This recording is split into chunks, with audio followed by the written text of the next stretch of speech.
नमस्कार मित्रांनो, स्वागतम सुस्वागतम। मित्रांनो, आज आपण या व्हिडिओमध्ये पाहणार आहे exercise general science class 8 chapter 3 force and pressure. Question number 1, write proper word in the blank space. One of question number 1, the SI unit of force is ... and answer is Newton. That is, the SI unit of force is Newton. 2 of question number 1, the air pressure on our body is equal to ... pressure and answer is atmospheric. That is, the air pressure on our body is equal to atmospheric pressure. 3 of question number 1, for a given object the buoyant force in liquid of different ... is ... and answer is density and different. That is, for a given object the buoyant force in liquid of different density is different. 4 of question number 1, the SI unit of pressure is ... and answer is Newton per meter square. That is, the SI unit of pressure is Newton per meter square. मित्रांनो, या ठिकाणी प्रश्न क्रमांक 1 पूर्ण झालेला आहे आणि आत्ता आपण प्रश्न क्रमांक 2 पाहू। Question number 2, make a match. मित्रांनो, हा प्रश्न जोड्या लावा याप्रमाणे आहे। या प्रश्नामध्ये ए ग्रुप आणि बी ग्रुपमध्ये काही घटक दिलेले आहेत आणि त्यांच्या योग्य जोड्या आपणास लावायच्या आहेत। Number 1, fluid and answer is alternative E, same pressure in all directions. Number 2, blunt knife and answer is alternative D, that is lower pressure. Number 3, sharp needle and answer is alternative A, that is higher pressure. Number 4, relative density and answer is alternative C, that is specific gravity. And number 5, hectopascal, answer is alternative B, that is atmospheric pressure. मित्रांनो, या ठिकाणी प्रश्न क्रमांक 2 पूर्ण झालेला आहे आणि आत्ता आपण प्रश्न क्रमांक 3 पाहू। Question number 3, answer the following questions in brief. A of question number 3, a plastic cube released in water, will it sink or come to the surface of water? Answer, a plastic cube is come to the surface of water because point number 1, the density of plastic is less than density of water, and point number 2, water exerts buoyant force in opposite direction on plastic cube. B of question number 3, why do the load carrying heavy vehicles have large number of wheels? Answer, because point number 1, the pressure produced by applied force depends on the area of surface on which the force acts. Point number 2, if the surface area is greater, then less pressure is produced. Point number 3, load carrying heavy vehicles have large number of wheels to distribute the load over large area, so the pressure decreases and tires does not burst. C of question number 3. How much pressure do we carry on our heads? Why don't we feel it? And for point number 1, we carry about 101 into 10 raised to power 3 Pascal pressure on our heads. Point number 2, we don't feel it because air pressure in our body is equal to the atmospheric pressure.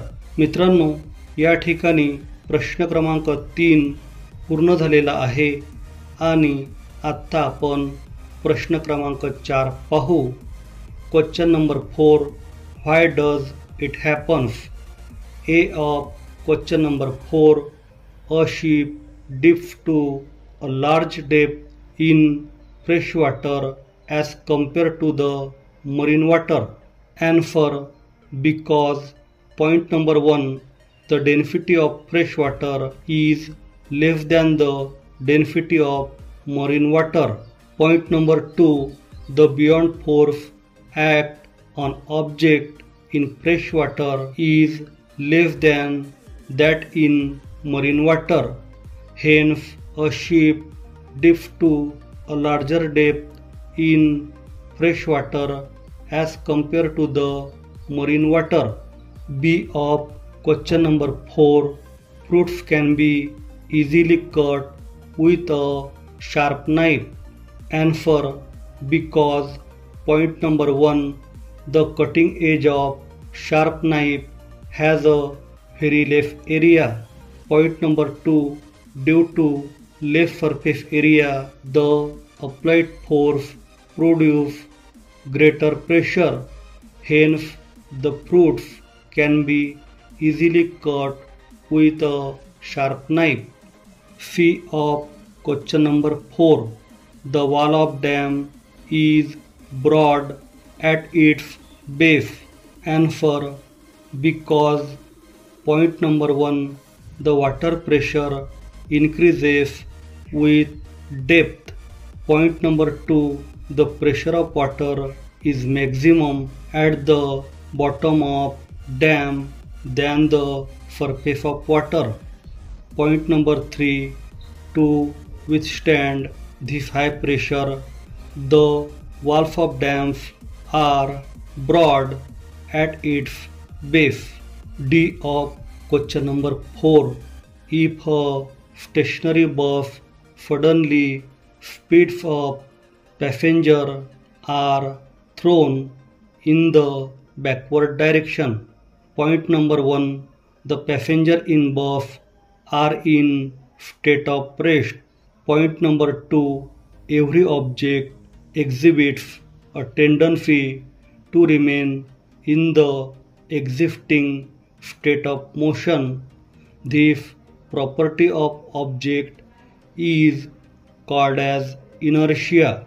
Point number 3, when a stationary bus suddenly speeds up, the passenger resist to change their state of rest.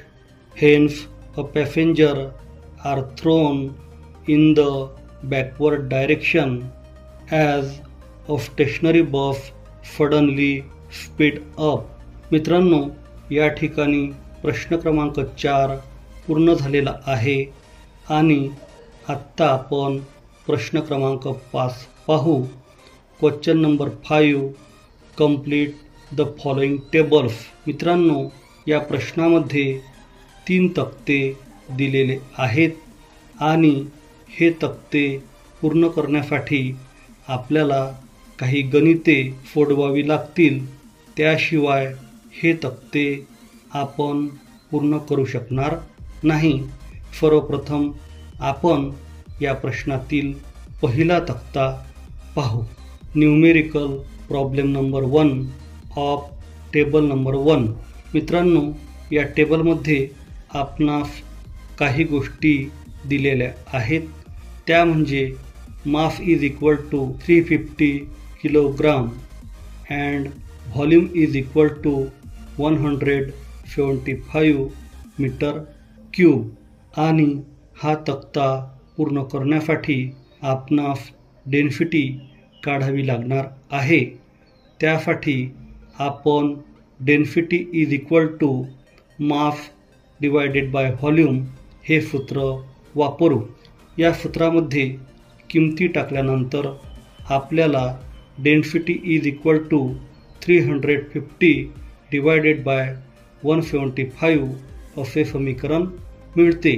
हे समीकरण सोडवल्यानंतर म्हणजेच भागाकार केल्यानंतर आपणास घनता बरोबर 2 kilogram प्रति मीटरचा घन हे उत्तर मिळते। म्हणून आपण या तक्त्यातील पहिल्या रिकाम्या जागेमध्ये 2 हे उत्तर लिहू। मित्रांनो, आता आपण या तक्त्यातील गणित क्रमांक 2 पाहू। Numerical problem number 2 of table number 1। मित्रांनो, या गणितामध्ये volume is equal to 190 metre cube and density is equal to 4 kilogram per metre cube ह्या दोन गोष्टी दिलेल्या आहेत आणि आपणास मासची किंमत काढायची आहे। त्यासाठी मित्रांनो, आपण density is equal to mass divided by volume हे सूत्र वापरू। या सूत्रामध्ये किमती टाकल्यानंतर आपल्याला 4 बरोबर मास डिवायडेड बाय 190 हे समीकरण मिळते। मित्रांनो, हे समीकरण सोडवण्यासाठी आपण तिरपा गुणाकार करू। त्यानंतर आपणास mass is equal to 190 into 4 हे समीकरण मिळते। त्यानंतर गुणाकार केल्यानंतर आपणास mass is equal to 760 kilogram हे उत्तर मिळते। म्हणून आपण या तक्त्यातील दुसऱ्या रिकाम्या जागेमध्ये 760 हे उत्तर लिहू। मित्रांनो, आता आपण प्रश्न क्रमांक 5 मधील दुसरा तक्ता पाहू।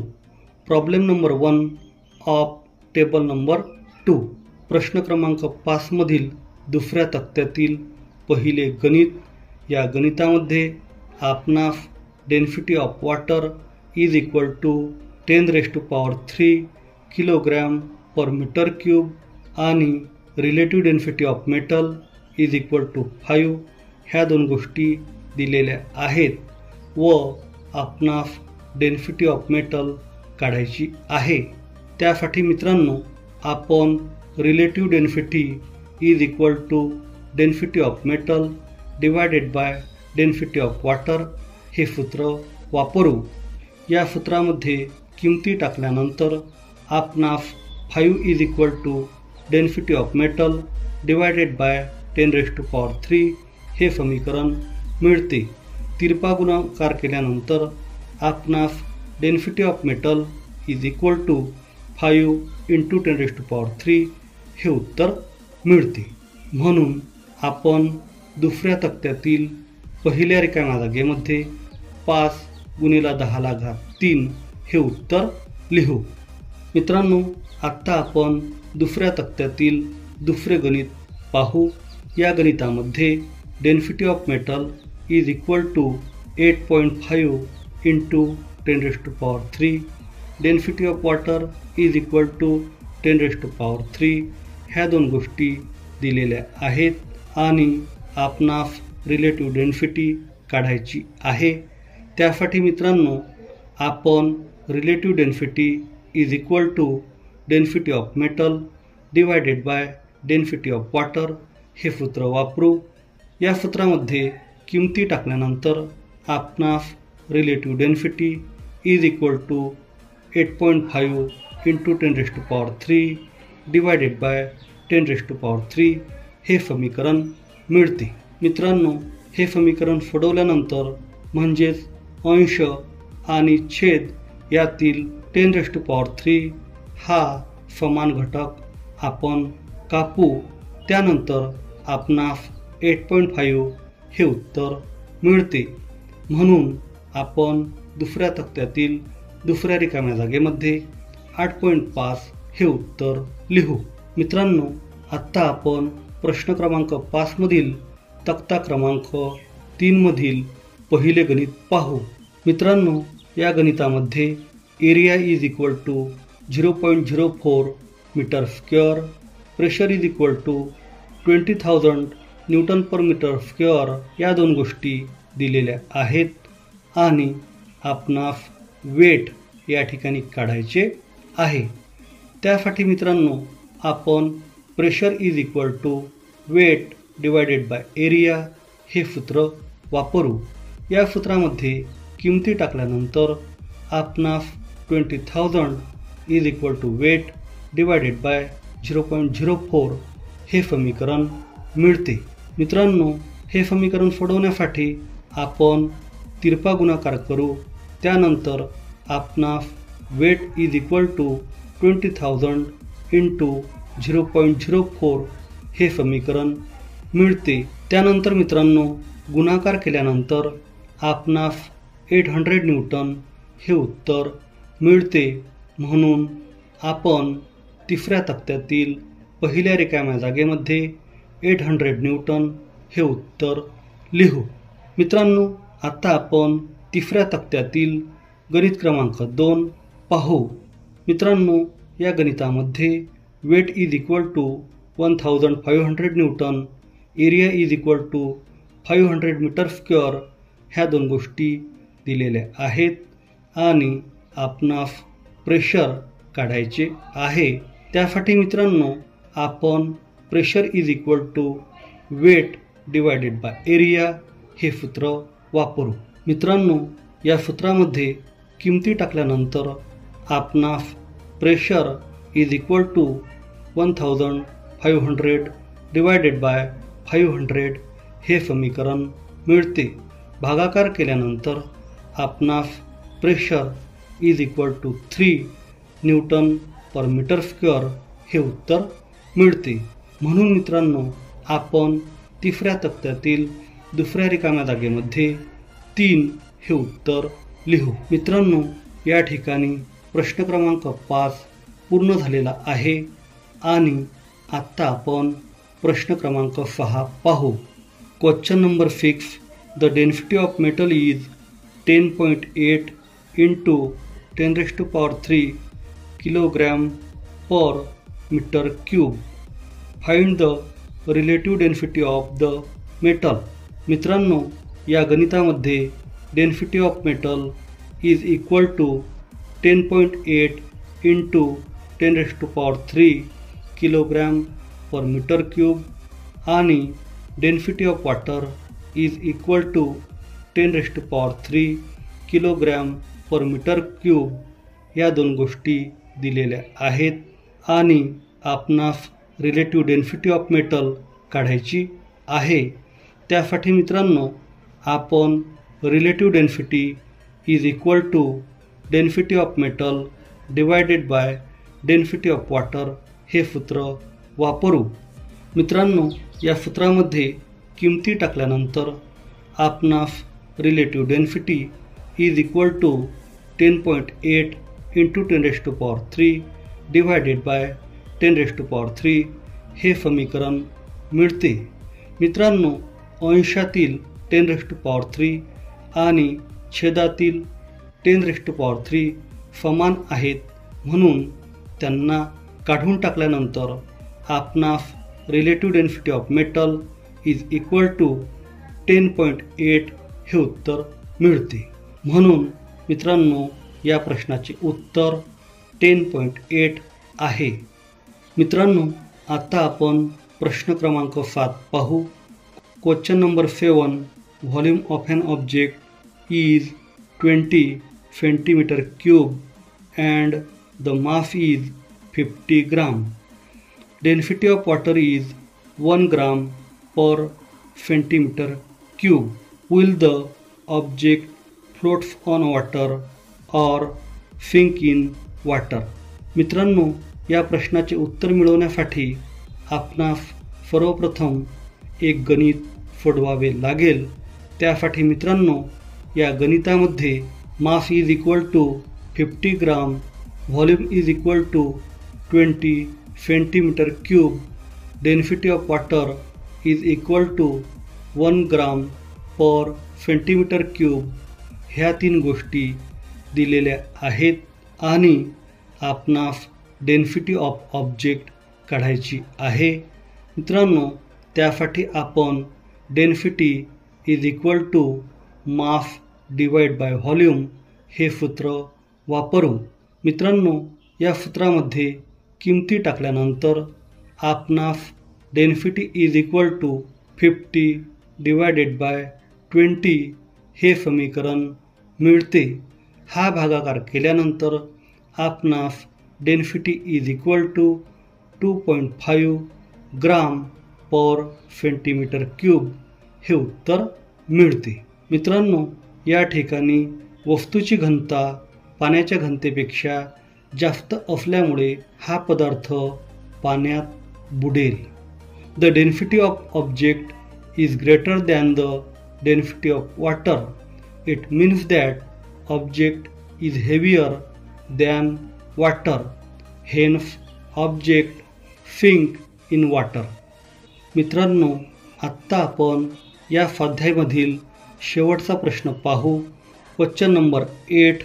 The volume of plastic covered filled box is 350 centimeter cube and the box has a mass 500 gram. Will the box float on water or sink in water? What will be the mass of water displaced by the box? मित्रांनो, या प्रश्नाचे उत्तर मिळवण्यासाठी सुद्धा आपल्याला एक गणित करावे लागेल। त्यासाठी मित्रांनो, या गणितामध्ये mass is equal to 500 gram, volume is equal to 350 centimetre cube, density of water is equal to 1 gram per centimetre cube ह्या 3 गोष्टी दिलेल्या आहेत आणि आपणास डेन्सिटी ऑफ बॉक्स काढावी लागेल। त्यासाठी मित्रांनो, आपण density is equal to mass divided by volume हे सूत्र वापरू। या सूत्रामध्ये किमती टाकल्यानंतर आपणास density is equal to 500 divided by 350 हे समीकरण मिळते। मित्रांनो, हे समीकरण सोडवल्यानंतर आपणास density of box is equal to 1.4 gram divided by centimetre cube हे उत्तर मिळते। मित्रांनो, डेन्सिटी ऑफ बॉक्स ही पाण्याच्या घनतेपेक्षा जास्त असल्यामुळे हा पदार्थ पाण्यात बुडेल। The density of box is greater than the density of water. Hence the plastic box sink in water.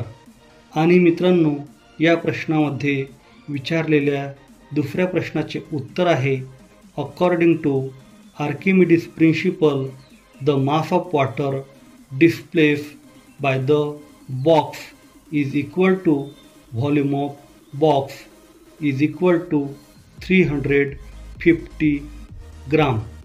मित्रांनो, NMMS परीक्षेच्या अभ्यासासाठी आम्ही असंख्य व्हिडिओ बनवलेले आहेत, त्याचा आपण अवश्य लाभ घ्यावा ही आपणास नम्र विनंती।